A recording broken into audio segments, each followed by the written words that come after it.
And we don't really know exactly what our impact is, but we know it can be huge. So there is something like, I believe, 18 degrees of separation, this is research from positive psychology by Christakis that was done on networks.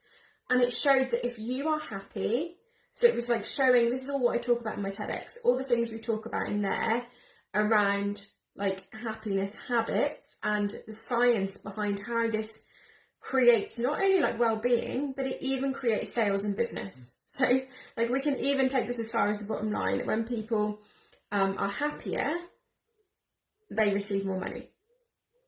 And as part of this research, what they've found is there is something like 18 degrees of separation. So if you are happy, 18 degrees of separation of that happiness.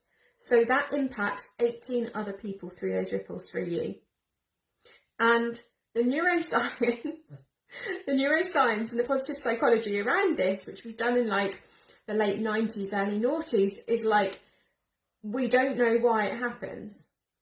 We can study the networks and we can see that it's happened and we can measure it quantitatively and qualitatively, I'd say, but we don't know why it happens. Like the psychology only takes us so far, but when we go into the quantum and we look at this from the quantum lens, it makes sense. It's those ripples, right? It's those ripples that go out and spread through people, that spread through their people and their people and their people and their people, and we positively change the whole world.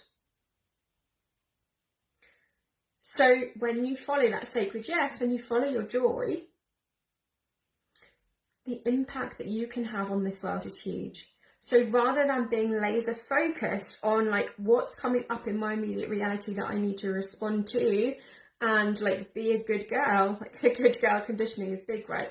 Be the good girl and be polite and do the things and be helpful. Instead of zooming up and out and go, actually, how can I impact on the whole world?